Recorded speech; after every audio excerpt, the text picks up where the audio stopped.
Olá, meus irmãos e amigos, voltando para os nossos cultos dominicais.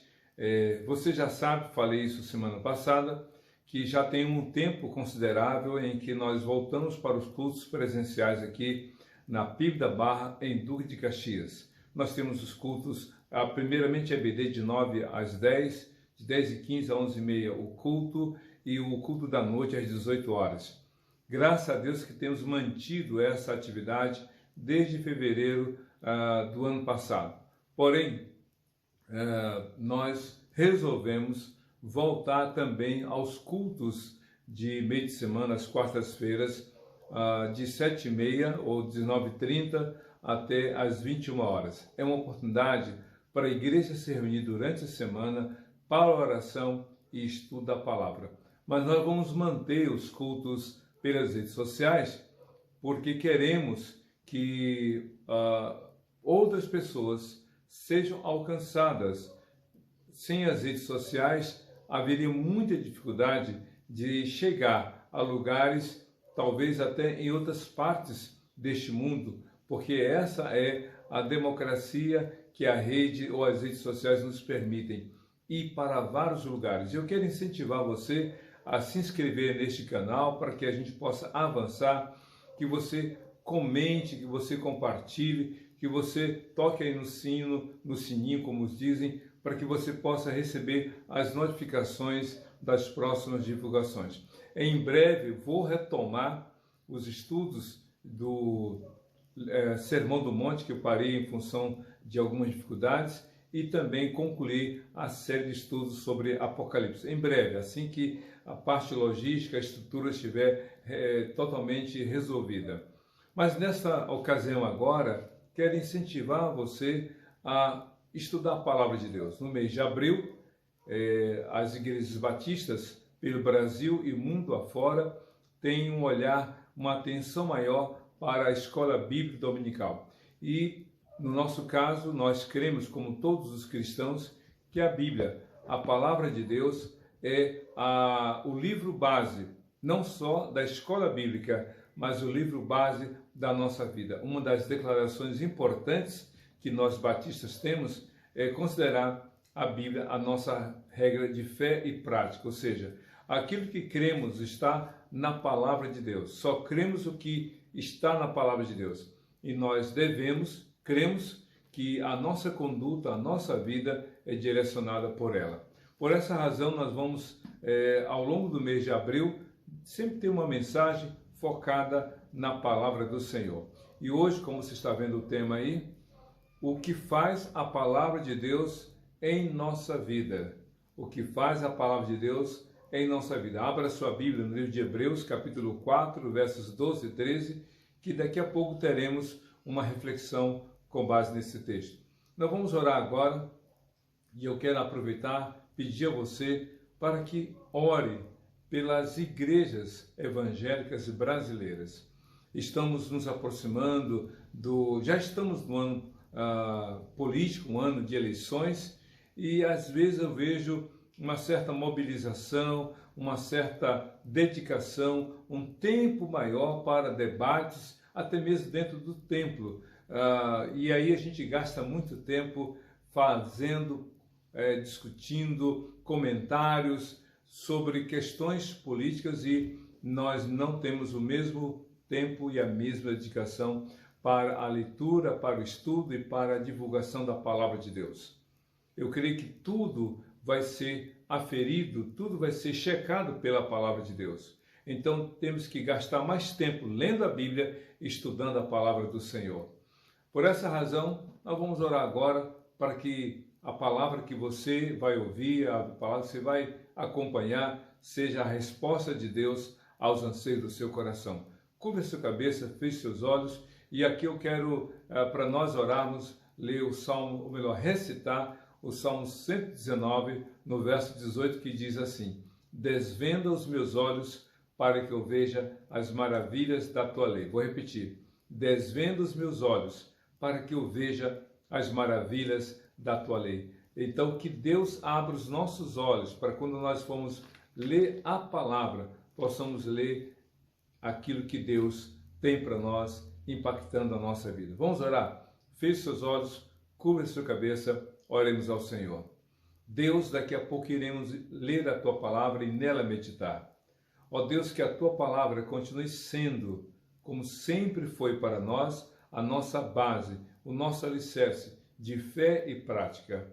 Que a vida de cada um de nós seja dirigida pelo Senhor por meio da Tua palavra. Que Teu Espírito Santo aqueça o nosso coração pela Tua palavra, para que possamos viver por ela. Abençoa a vida de cada um de nós, as famílias, as relações familiares entre pais e filhos, marido e mulher, entre os demais parentes, que haja paz em cada família, por obediência de cada um ao Senhor pela Tua palavra. Abençoa as igrejas que têm proclamado a Tua palavra. Abençoa as igrejas que têm mantido a escola bíblica, que é considerada a maior escola do mundo e que, embora funcione apenas um dia da semana, no domingo, ela tem uma repercussão por toda a vida ao longo da existência de cada um de nós. Renova a nossa fé e que nesta ocasião a Tua palavra que vai ser explanada, por meio dela, Tu fales ao coração de cada um de nós. Abençoa cada família, cada pessoa que está acessando este culto pelas redes sociais. É o que te pedimos e já te agradecemos, em nome de Jesus. Amém. Daqui a pouco teremos, portanto, a mensagem da Palavra de Deus, porém, como você já sabe, teremos a música, uma mensagem musical, talvez um hino conhecido para você. Cante se você souber, se não, acompanhe meditando e orando. Deus, fale ao meu coração pela Tua palavra. Nós vamos então ter um momento da música, mas antes eu quero dizer para você o seguinte: você que é membro da PIB da Barra em Duque de Caxias, já pode vir ao templo, aqui a nossa congregação, entregar o seu dízimo, entregar a sua oferta, mas por uma questão de segurança, talvez, você pode fazer através do banco, da transferência ou depósito bancário. Você pode usar a informação que vou lhe passar. Banco Itaú, agência 9165, conta corrente 26152, dígito 1. E a chave Pix 981387509. Entregue o seu dízimo com fidelidade, colabore, contribua com liberalidade. Que Deus te abençoe. Até daqui a pouco.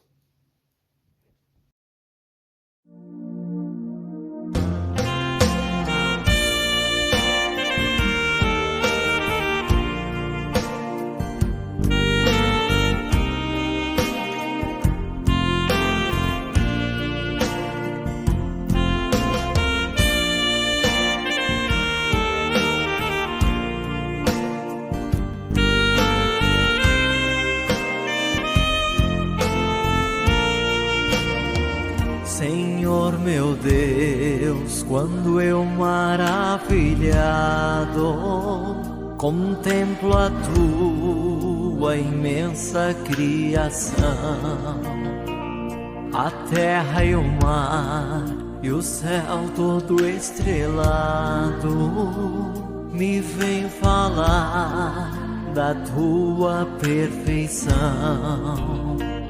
Então minha alma canta-te, Senhor, grandioso és Tu, grandioso és Tu.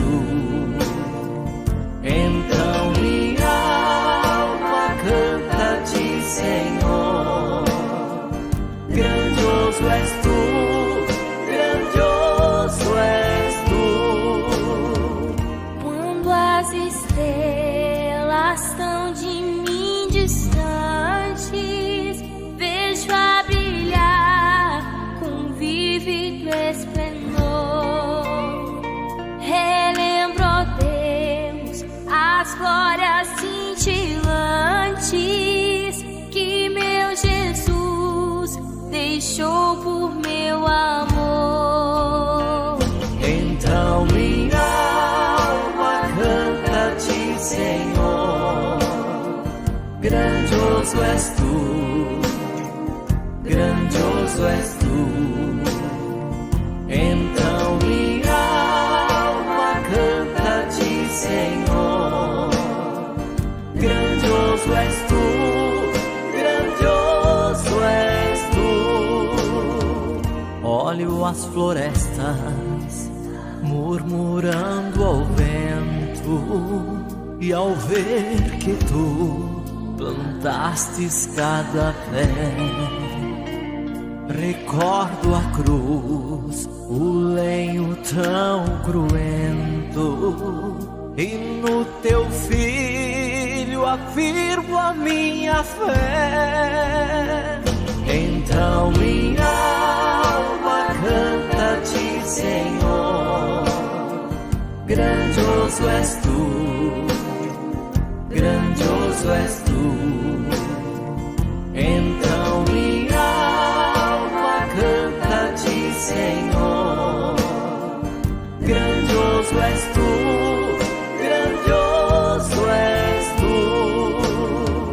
E quando penso que tu não poupastes teu filho amado por amor de mim, meu coração que nele tu ganhaste transborda, ó Pai, de amor que não tem fim.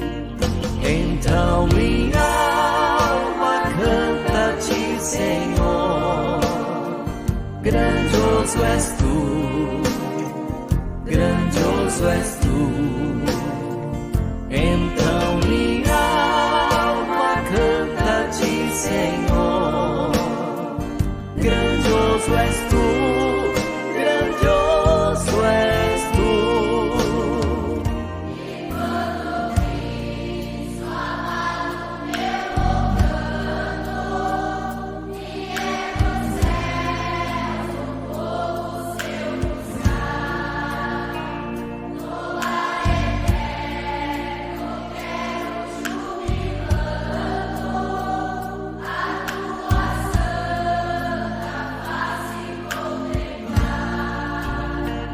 Então minha alma canta-te, Senhor, grandioso és tu, grandioso és tu.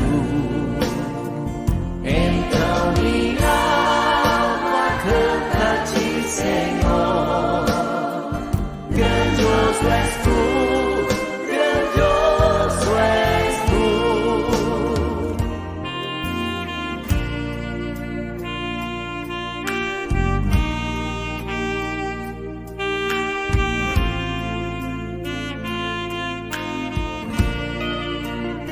Oh, meu Pai querido, quanto mais admiro as maravilhas que tu criastes, mais tenho certeza de quão grandioso és tu. Então minha alma canta-te, Senhor, grandioso és tu, grandioso és tu.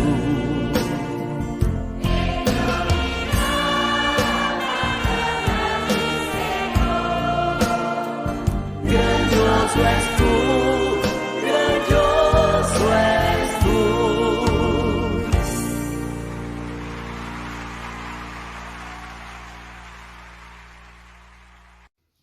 Muito bem, então vamos meditar na palavra de Deus. Vou até me afastar um pouco para você ver na íntegra o tema da nossa breve reflexão. O que faz a palavra de Deus em nossa vida? E então quero ler o texto de Hebreus capítulo 4, versos 12 e 13. São dois pequenos textos, mas partindo dele iremos fazer referências a outras passagens bíblicas para nós conhecermos, compreendermos e crermos realmente nessa ação da palavra de Deus em nossa vida. Diz assim a palavra de Deus, Hebreus 4, versos 12 e 13. Pois a palavra de Deus é viva e eficaz, e mais afiada que qualquer espada de dois gumes. Ela penetra até o ponto de dividir alma e espírito, juntas e medulas, e julga os pensamentos e intenções do coração. Nada em toda a criação está oculto aos olhos de Deus. Tudo está descoberto e exposto diante dos olhos daquele a quem havemos de prestar contas. A Bíblia é muito clara. O escritor da carta aos Hebreus, possivelmente um judeu convertido, não sabemos quem foi o escritor do texto, mas ele era uma pessoa que conhecia profundamente o Velho Testamento e conhecia principalmente os cerimoniais, os ritos, a parte do culto e adoração ao Senhor, principalmente na questão dos sacrifícios e daqueles que os faziam. Mas o escritor faz uma afirmação sobre a Bíblia que é extraordinária. Ele diz: pois a palavra de Deus é viva e eficaz. É claro que na mente do escritor, quando ele faz referência à palavra de Deus, ele está se referindo ao material que ele tinha em suas mãos, que era o Velho Testamento. De Gênesis a Malaquias, o Velho Testamento estava completo e os judeus na época de Jesus faziam uso exatamente desta palavra. É claro que com o passar do tempo, juntamente ou ao Velho Testamento, foi colocado o Novo Testamento, que é uma síntese da vida de Jesus, do ministério de Jesus, da sua morte e da sua ressurreição e dos mandamentos que ele deixou para a sua igreja. Então, é preciso que nós conheçamos a Bíblia como um todo, porque de Gênesis agora a Apocalipse, não mais só a Malaquias, de Gênesis a Apocalipse, a Bíblia é a palavra de Deus. Mas duas afirmações o escritor bíblico faz sobre ela. Primeiro diz que a palavra de Deus é viva. A palavra de Deus, a Bíblia, é viva, não é letra morta.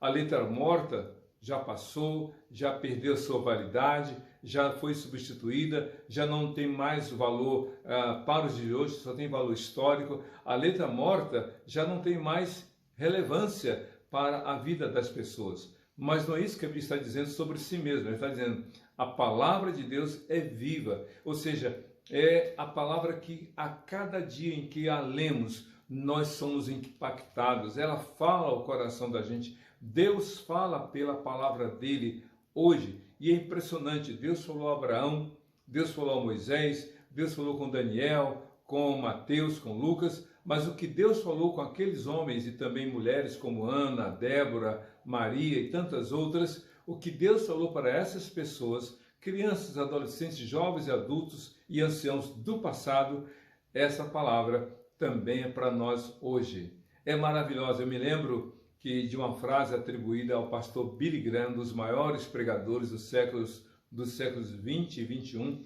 Ele diz o seguinte: a Bíblia é mais atual do que o jornal que sairá amanhã. Isso é maravilhoso saber dessa verdade. A Bíblia é viva. Alguém pode dizer: mas papel aceita tudo. Sim, para que você pudesse ter acesso à Bíblia, alguém foi instrumento nas mãos de Deus para registrar, para escrever, e alguém traduziu para você, para mim, para todos nós. Então esta Bíblia é viva, porque vai além daquilo que nós temos como a letra escrita no papel ou digitalizada no celular. O importante é que esta palavra chegue até nós. Ela é viva, mas a segunda coisa que o escritor fala aqui é que ela é eficaz. Então, quando o escritor bíblico diz que a Bíblia é eficaz, está falando da operacionalidade ou do poder operacional que essa Bíblia tem. A palavra é viva, então ela se movimenta, ela de alguma forma mexe com a gente. A Bíblia é eficaz, não é eficiente, mas ela é eficaz. Eficiente é fazer certas coisas, eficácia é fazer a coisa certa. E a Bíblia é eficaz, é poderosa. Quando nós lemos, nós de alguma forma somos impactados. É claro que muitas outras coisas poderiam ser ditas sobre a Bíblia, como por exemplo, a Bíblia como um espelho, que quando nós a lemos, ela reflete a nossa imagem, nos dizendo não como estamos apenas por fora, mas sobretudo como estamos por dentro. Então, o que faz essa palavra para você, para mim, ou em você, em mim e em nós? Podemos dizer algumas coisas. Primeiro, a palavra de Deus nos convence da verdade. Isso mesmo, A palavra de Deus nos convence da verdade. No livro de João, capítulo 17, verso 17, Jesus disse: Pai, santifica-os na verdade. A tua palavra é a verdade. Então a Bíblia é a verdade. É claro que não há unanimidade na aceitação da palavra de Deus como verdade. Porque se todos acreditassem que a Bíblia, a palavra de Deus, é a verdade, não haveria pessoas incrédulas, não haveria pessoas descrentes, não haveria pessoas que duvidassem da vinda de Jesus em carne e osso, Deus em carne e osso, de que ele morreu ao terceiro dia e ressuscitou. Se todos acreditassem que a Bíblia é a verdade, não haveria dúvidas de que só Deus é o único a ser adorado, não haveria nenhum tipo de alvo da adoração, não haveria nenhum outro tipo de ação, somente o coração voltado para Deus. Todos se renderiam a Jesus. A Bíblia, portanto, embora sendo a verdade, não é acreditada por todos. Mas quando uma pessoa, de alguma forma, ouve a palavra, essa palavra tem poder de gerar fé. Romanos 10, 17, o apóstolo Paulo disse: porque a fé vem pelo ouvir e ouvir a palavra de Deus. Então, quando você ler a palavra, quando você ouve a palavra de Deus, você é capaz de ser impactado por esta palavra e crer que ela é a verdade. É como se as escamas da incredulidade fossem tiradas. Em Atos capítulo 9, a gente vê a história da conversão de Paulo e a gente vê dois movimentos muito interessantes na vida dele naquele momento da conversão. Primeiro, que ele estava indo com muitos seguidores. Não digo muitos, mas na verdade alguns que o acompanhavam e concordavam com suas posturas de atacar, de perseguir, de maltratar e jogar na prisão os crentes em Cristo Jesus. Então Paulo estava caminhando para Damasco e ao meio-dia há uma luz mais forte que o sol. Você imagina numa terra seca, desértica, numa terra difícil, calorenta como é a região ali do Oriente Médio, ao meio-dia o sol está pegando fogo, como alguns dizem. E ao meio-dia uma luz mais forte que o sol brilhou e deixou o apóstolo Paulo cego. Na época, o Saulo ficou cego. Foi o único que ouviu a palavra de Jesus e foi o único que ficou cego. Primeiro ficou cego e depois ouviu. Por que ele ficou cego?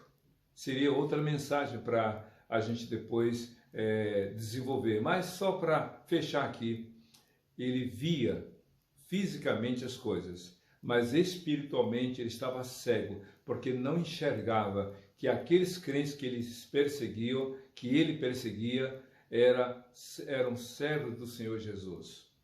Que ele estava perseguindo a igreja de Jesus, que ele estava perseguindo o próprio Jesus que estava vivo. Ele estava com olhos bem abertos, fisicamente falando, mas espiritualmente estava cego. Quando a luz brilhou, Paulo ficou cego. E depois ele falou com Jesus e Jesus com ele. E humildemente ele entrou em Damasco, sendo conduzido pelos seus. E após 3 dias sem comer e beber, jejuando, Ananias foi até lá, orou por ele, e aí vem um segundo momento. Os olhos de Paulo são abertos e ele passa a enxergar tudo novamente, mas com outro olhar, o olhar do Senhor, porque a palavra de Jesus o convenceu à verdade. Somente a palavra de Deus nos convence da verdade. Pai, santifica-os na tua palavra. A tua palavra é a verdade. A Bíblia é a palavra de Deus. Falem o que quiser, falem, façam o que desejar, mas a Bíblia é a palavra de Deus. Não muda. A minha opinião não muda a cor da parede que está aqui atrás de mim, que é branca. A minha opinião não muda a cor do carro que está na porta de casa. A minha opinião não muda a cor da roupa que eu estou usando. A minha opinião é só a minha opinião. Não mudam os fatos, não muda os fatos. A opinião de muitas pessoas com respeito à palavra de Deus são opiniões. Não muda a verdade que é a palavra de Deus. A segunda coisa que essa palavra faz na nossa vida, na sua, na minha, na nossa vida, é que ela nos limpa a alma. Ela tem o poder de purificar, de limpar o nosso interior. Eu vou ler aqui para não me equivocar na citação do texto, João capítulo 15, Jesus falou uma coisa muito interessante a respeito de si mesmo e também aos seus apóstolos.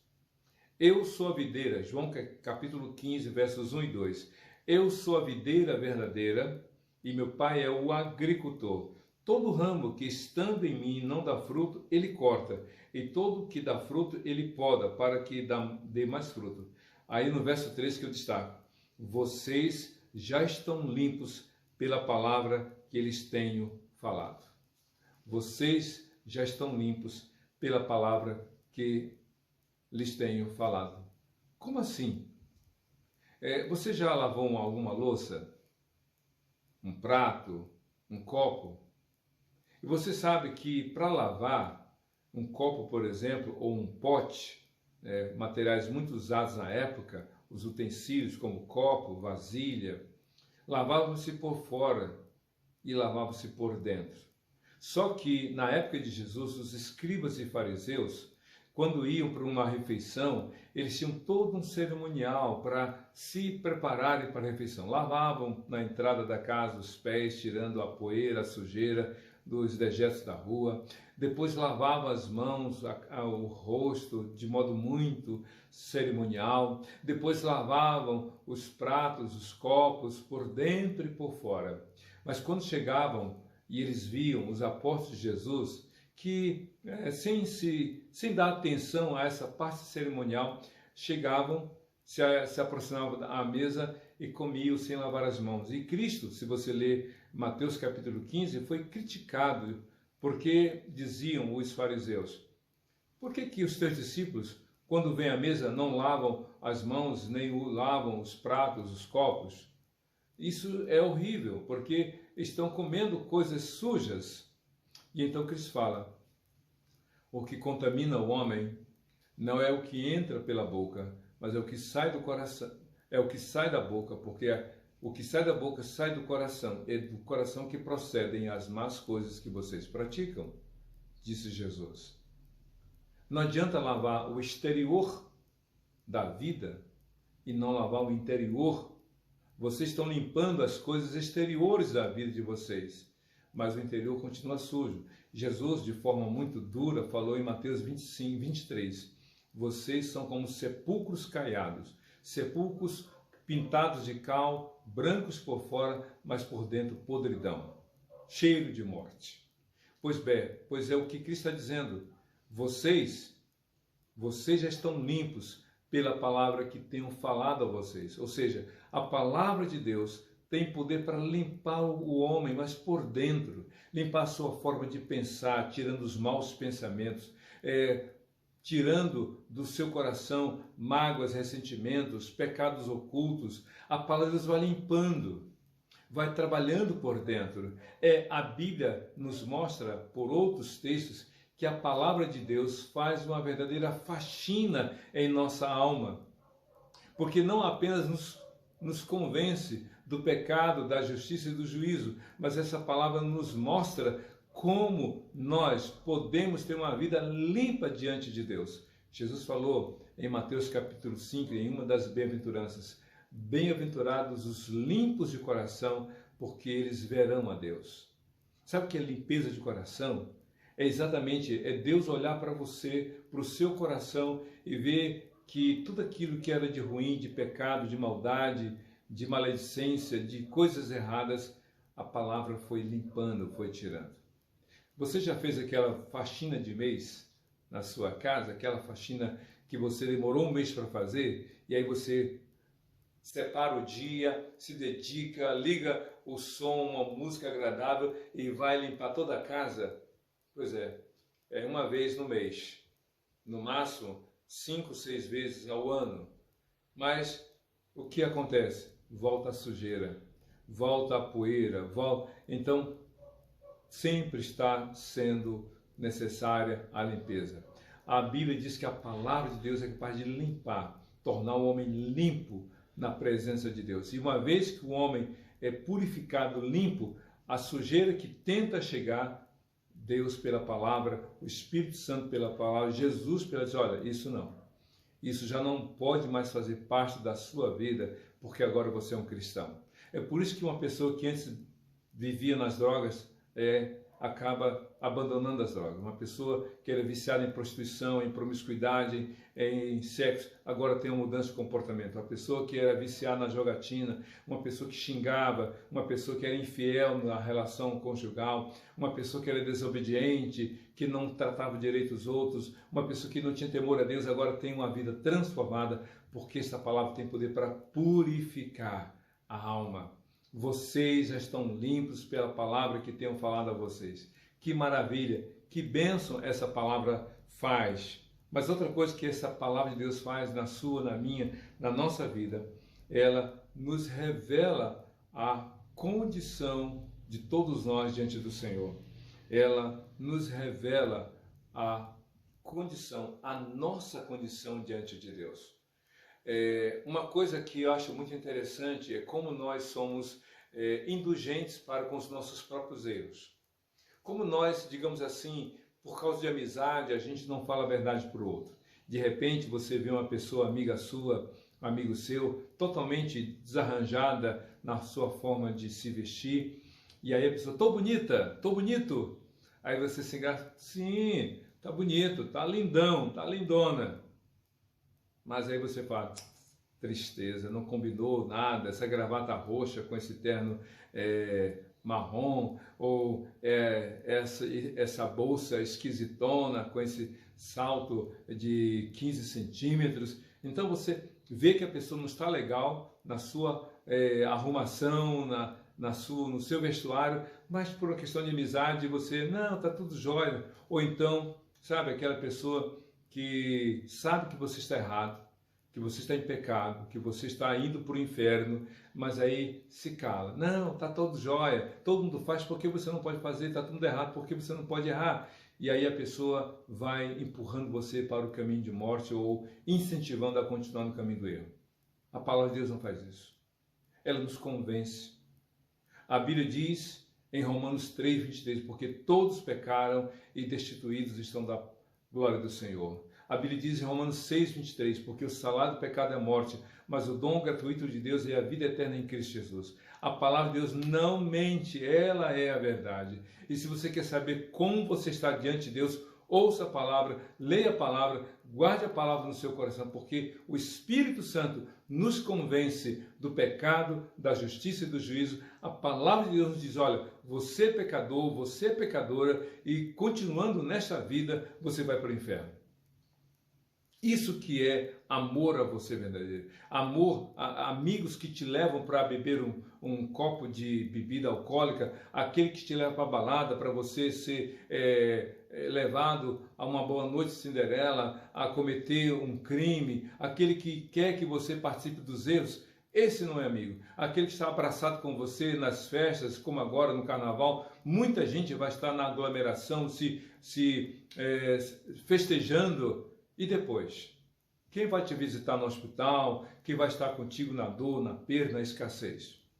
Amigo de verdade não é aquele que só enxuga as lágrimas, mas é aquele que as provoca. Jesus disse para Pedro, depois de Pedro ter falado assim, eu nunca vou te deixar. Cristo disse, Pedro, hoje, antes que o galo cante 2 vezes, tu me negarás 3 vezes.